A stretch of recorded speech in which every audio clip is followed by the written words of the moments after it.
Hello to the viewer watching this, and today I want to present to you a game that I've been working on.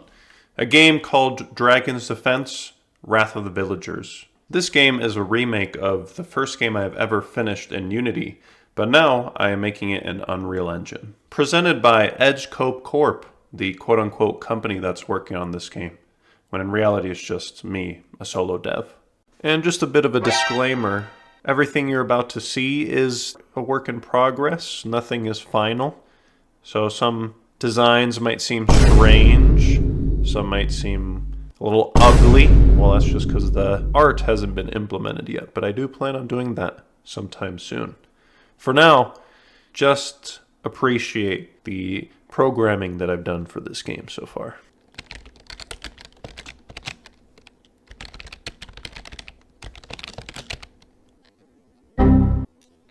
Son of a bitch! So let's jump right into the explanation of the game, as this is probably the reason why you clicked on this video in the first place.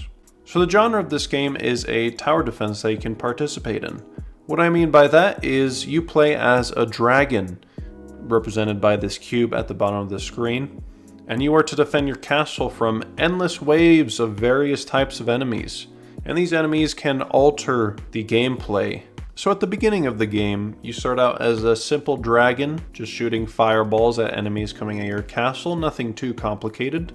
But as you progress and you gain currency called souls, you are able to upgrade your dragon, or you can start placing down placeables to help defend your castle.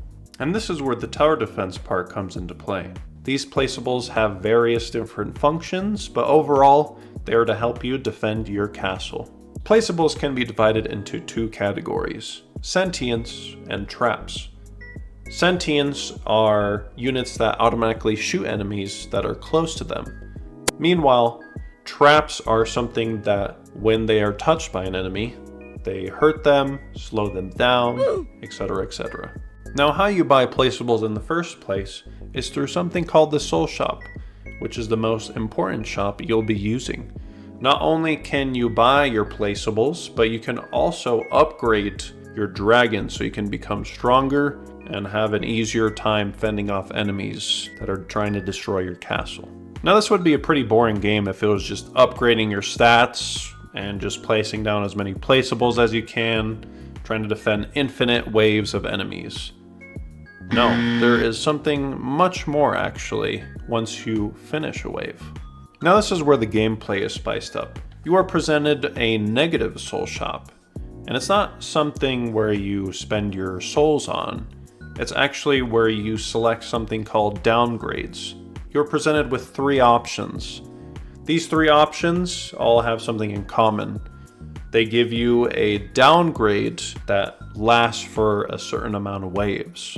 But if you manage to get through these amount of waves, you will be rewarded for your effort. Now you can just refuse the downgrades that are presented to you, but that would be a little boring, you know. Plus, the rewards would be worth it at the end of the day, as it's possible that you can get buffs and maybe even a permanent upgrade to one of your stats.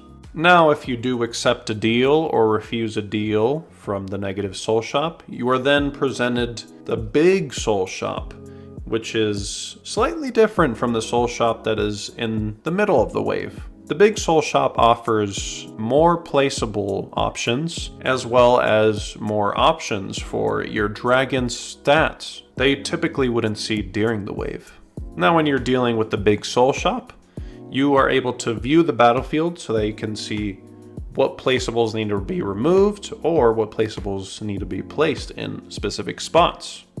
You will have to be strategic for where you place these placeables after all. Now, once you finish with the big soul shop and you've spent as many souls as you can move on to the next wave and start the cycle all over for as much as you can survive. Difficulty starts to ramp up after you go through more and more waves.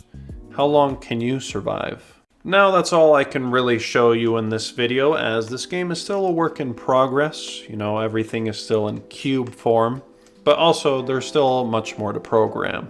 Hopefully I managed to pique your interest, and if you are interested in the game, I do have a Patreon specifically for this game. My Patreon is where I post updates about how far I am with the game, what I've done so far, and these are updates that I post either weekly or bi-weekly. I don't really hide any posts behind a paywall, but if you do want to support me just because you're feeling generous, then you definitely can. The option is right there. But I would be glad if you were just interested in following along with the development of the game. Now, this Patreon isn't only for weekly and bi-weekly updates. You can also find more details on what I plan on implementing in the game, as well as the workflow that I am working with this game. And that about wraps up this video for Dragon's Defense: Wrath of the Villagers. Again, if you are interested in the game, the Patreon is in the description below. But for now, I'll see you guys in the next major update for this game.